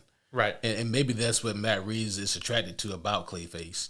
Right. Because motherfucker's a shapeshifter. And I can see various people being framed for murders that they didn't do. And Bruce Wayne might be one of them. Well, that's also the thing, too, is it's like in the first movie for the Batman, he never comes across anyone in that film that could beat him in a fight 1v1 or even have a fucking chance. Right. Right? Because the conflict isn't what he can do with his fists. Mm-hmm. The conflict is what is he going to represent? Right. What's the effect that he's going to have on his city? That's the conflict.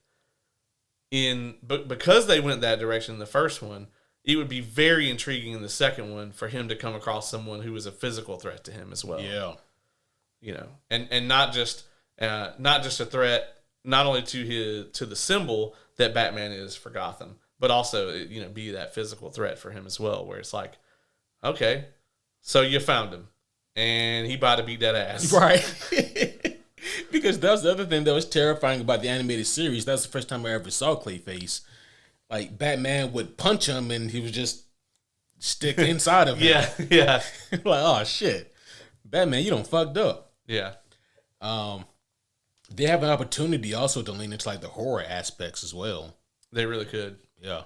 I think that me personally, I wouldn't show Clayface outright until the end. I would have Clayface maybe shapeshift throughout the movie, and when he's like in his actual Clayface form, maybe you see like the silhouette or like a glimpse, like a Bigfoot sighting type deal. Right. But I don't think I would actually show Clayface outright, maybe until like the third act. Right. Of course. Yeah.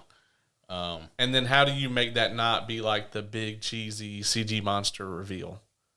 Man, you have to, right? Right. I mean, yeah. How do you dodge that trope?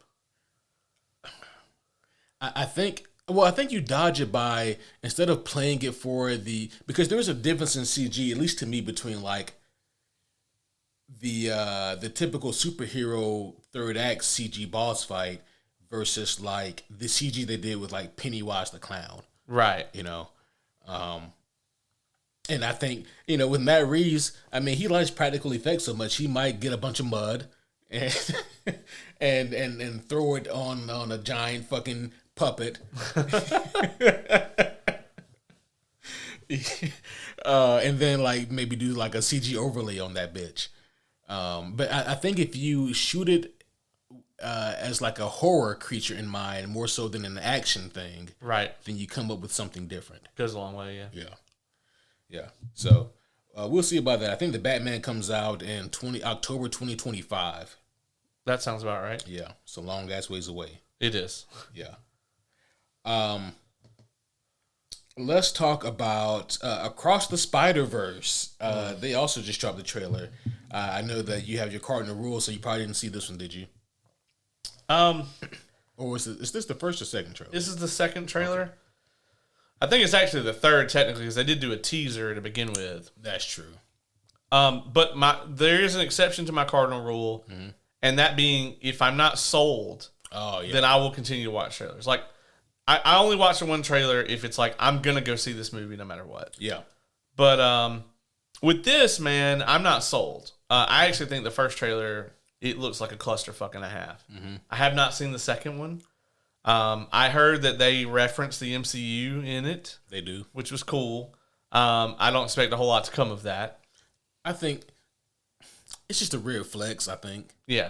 Tom Holland is not going to pop up. If he does, that would be awesome. Wow, yeah. Yeah. So I guess technically he could. He could, yeah. Sony's got the juice. It's true. Like corn. I mean, well, they actually referenced Doctor Strange. Yeah. Yeah. They could both show up. That'd be crazy. That would be crazy.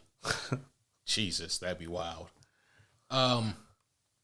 So like that's more difficult though. They have to sign some paperwork for that one. Yeah. But Benedict's like, I can literally do this from my home. Marvel's like, we don't give a fuck. Yeah.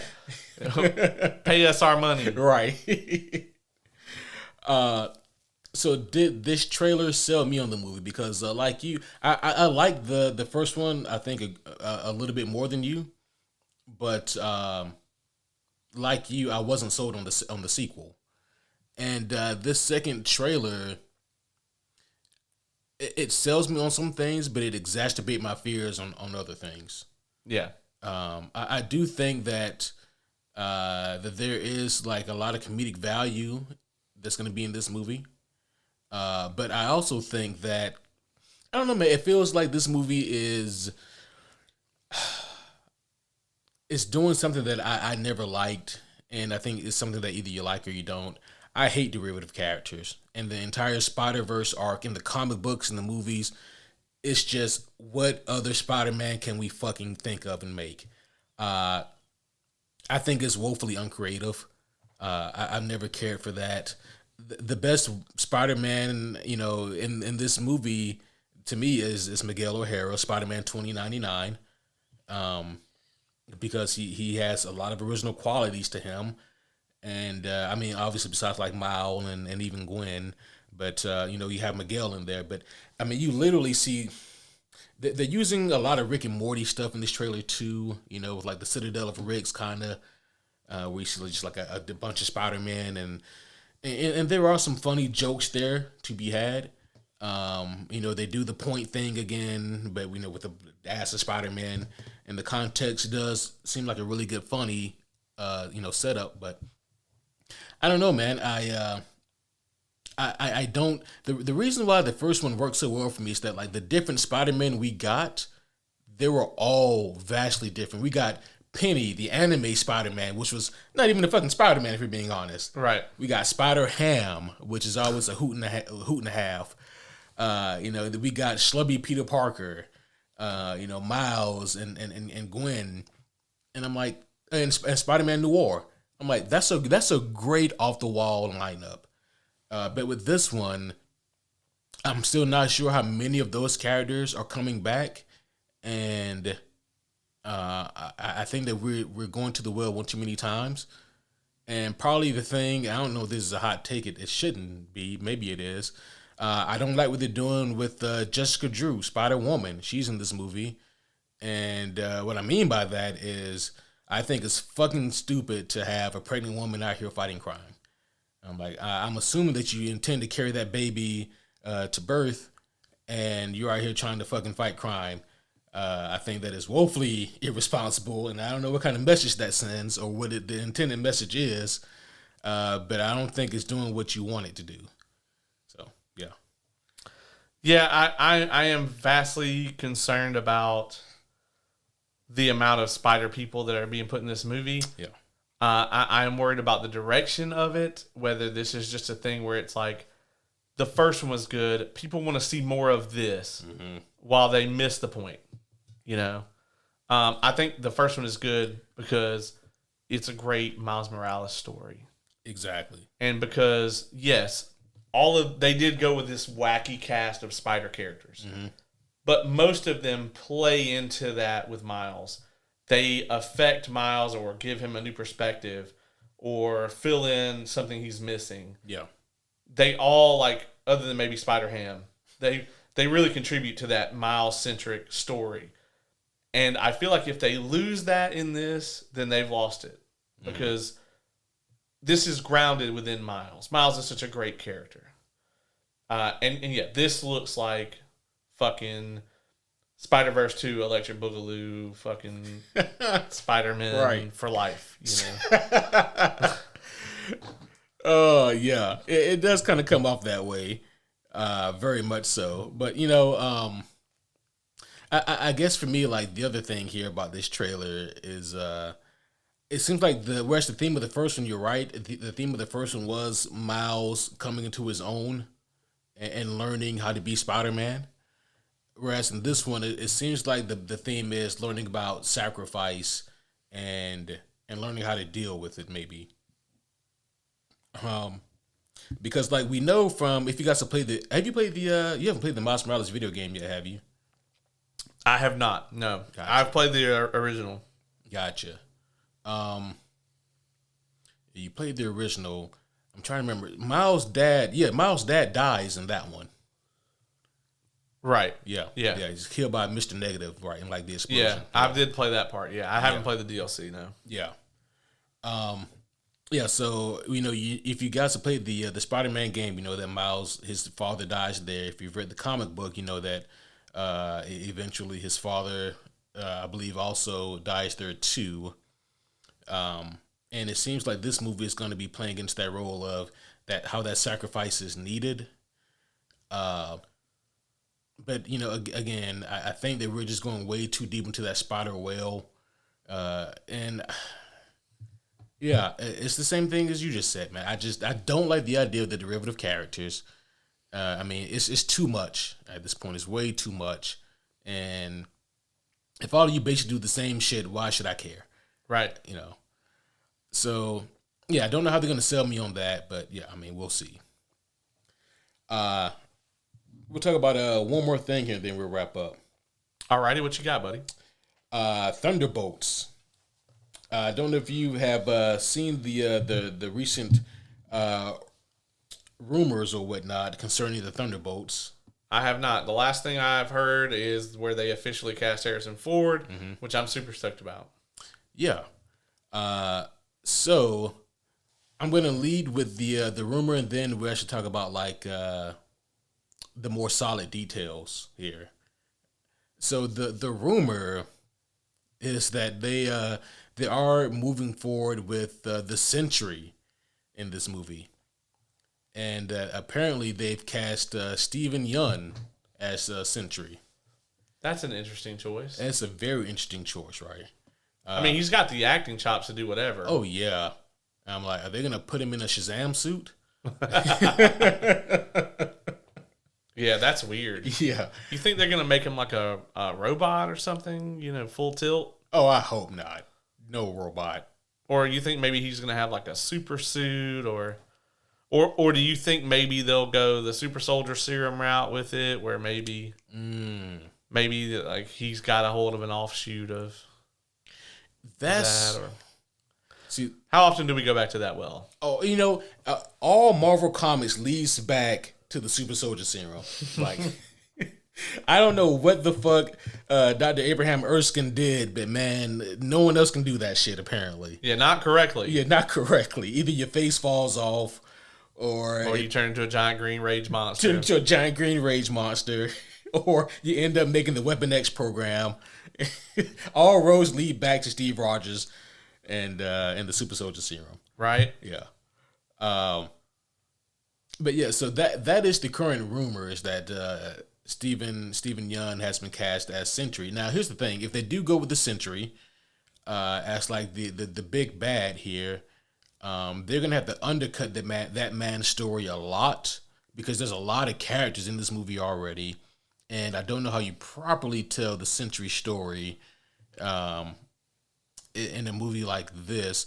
And then also, I'm like, Sentry is probably, besides Hyperion, Sentry is probably Marvel's closest attempt at creating Superman. And I'm like, imagine Superman against that group. Yeah, I don't. Who's gonna do what? I mean, yeah. And that's why I don't want to believe this, but it's received enough circulation and enough people talking about it that I feel like I need it to. The lineup is the thing that concerns me the most about this film. Like, I know Harrison Ford's going to bring it. Oh, yeah. Because he is killing it right now in both of his... is he in Yellowstone right now? He's in 1923, which is one of the prequels, which is the only spinoff that's got a second season. And it is... Honestly, I think 1923 is better than Yellowstone. Wow. It's popping. For anybody listening to this, if you're like, I came here to hear about comic books, you can watch 1923 without watching Yellowstone. But hey, Redneck Game of Thrones, or as I like to call it, Yeehaw Game of Thrones, is pretty good. They got some really good characters and some really good character development on there, which, when you cut it down to brass tacks, that's what it's about. Anyway, the setting is just the setting. Right. It's just if you're doing it right, the setting is just a mirror for your characters to bounce off of. So, and that's coming from a fucking author, so you take that shit to the bank. Yeah. But yeah, that's I'm excited about that. He's also in like a comedy about like I think it's about he's a therapist Holy that shit. like goes to therapy. And it's about like the stresses of like being a therapist. I think it's called like Shrink Wrapped or something cute like that. And that's a show or a movie? It's a show that he's also in. But he's apparently, I haven't seen it, but he's apparently fucking hilarious in it. So that's like, great. So yeah, the man never had a role in television for 30 years. Yeah. And now all of a sudden he's on 2 premium shows, opposite ends of each other. One's a comedy, the other one he's like playing this super fucking serious like John Wayne character, and he's nailing it. So yeah, I'm not worried about him at all. It's kind of, I don't know what's going on with Harrison Ford, right? Because like if you would have asked me, 4 years ago, I would have said Harrison's probably just going to retire. He seems like he seems like more times than not in his older years Kenneth. Jesus. I didn't do that. That was me, yeah. But yeah, it seems like more in his older years, he just kind of wants to do the thing and get a paycheck. He doesn't really seem like he's really happy a lot of the time. He just seems grumpy. Right. Like a grumpy person, a grumpy old man. But I don't know, man. Seeing him in like all these new recent projects, I'm like, maybe the guy, he's having a bit of a renaissance right now. It's called Shrinking, the other show. Shrinking, okay. Yeah. Okay. Yeah, he seems really excited. I mean, and honestly, like people asked him, like, why are you taking these roles? And he said, I just want to work. I just want to act. He clearly doesn't need the fucking money. Right. So yeah, I think it's brilliant, man. And I think another problem that he kind of had is he got sucked into all these franchises where it's like Star Wars, Blade Runner, Indiana Jones. Yeah. And he's like, I just want to fucking get a role and play a character. Yeah. The man spent his whole life as an actor. That's got to be a passion for him. Right. He never wanted to fucking be Han Solo again. But even when he had to be Han Solo, he didn't phone it in. Yeah. Shit, his scene in Rise of Skywalker is the only fucking great scene in that movie. That is true. If not that trilogy. You're right. Yeah. Yeah. Because he just brings a fucking gravitas to anything he's in. He chews the screen on 1923, and I'm likely to watch that Shrinking show just because he's in it. Yeah. I think I think he's a tremendous actor. So yeah, I mean, the same way we were never worried about Robert Redford. Yeah, we're not worried about him. Right. I'm worried about everyone else. Same. Yeah. And did they confirm that Red Guardian's gonna be in this shit? Yeah.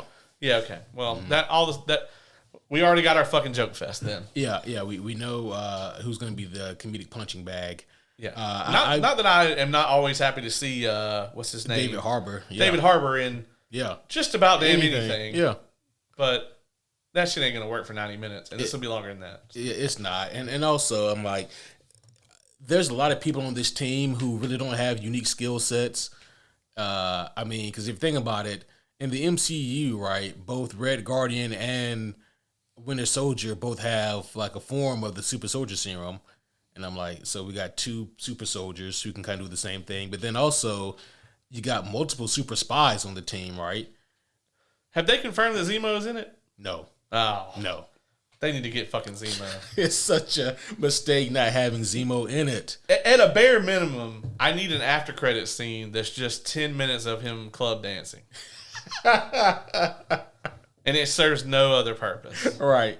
Like he was supposed to show up, but he was too busy dancing. Yeah. Yeah, at the end, they're just like, where is he at? And then they just show him just doing the little, the little Zemo dance.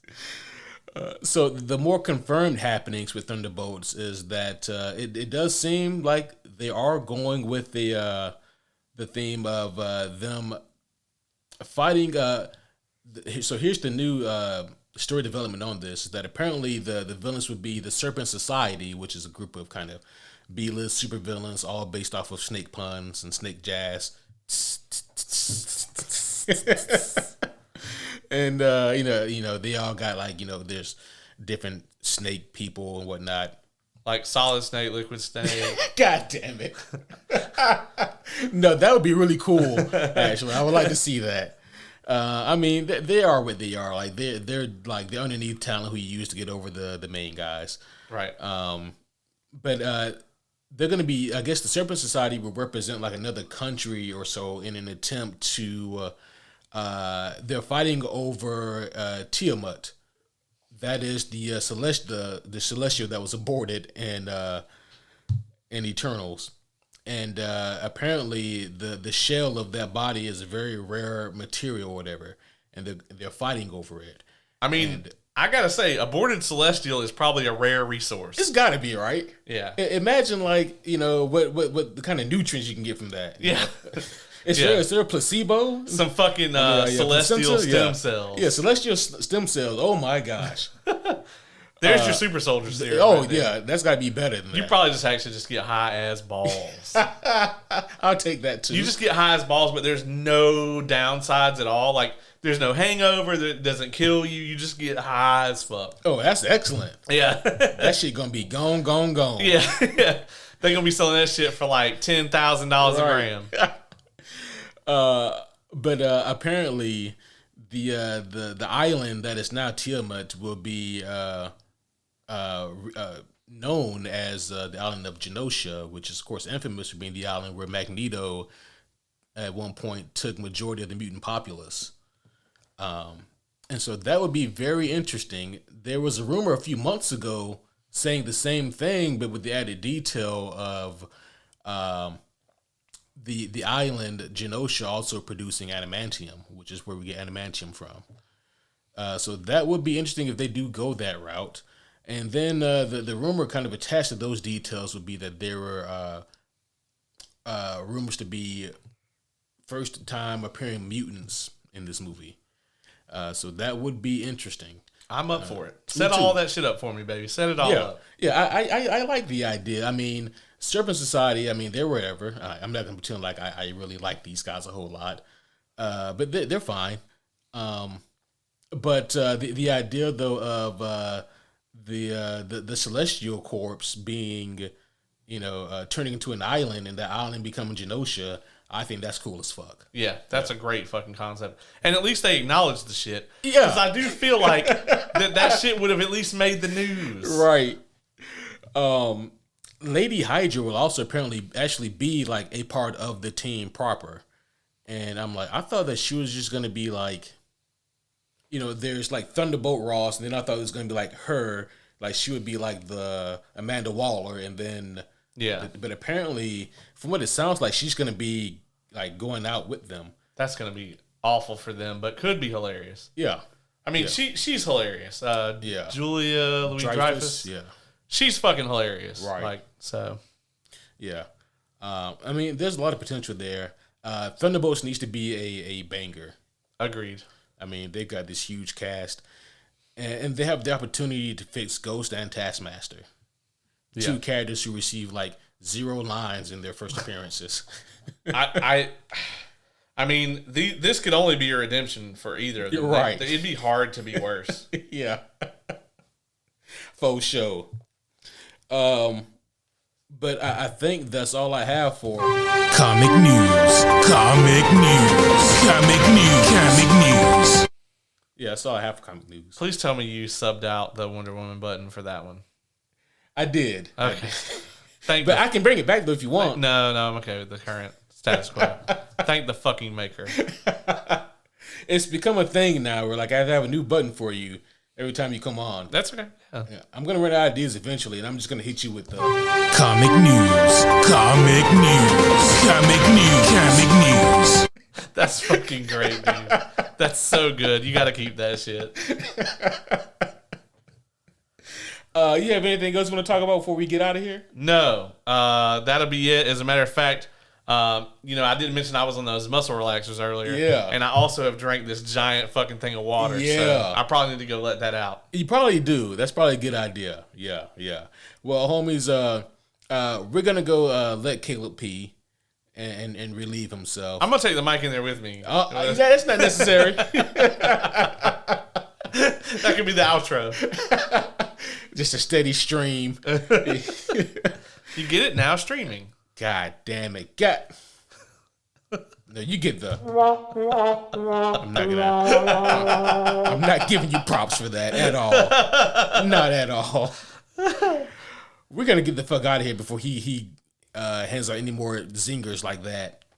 But that would be all for now. Caleb, thank you for joining me for this special comic news episode.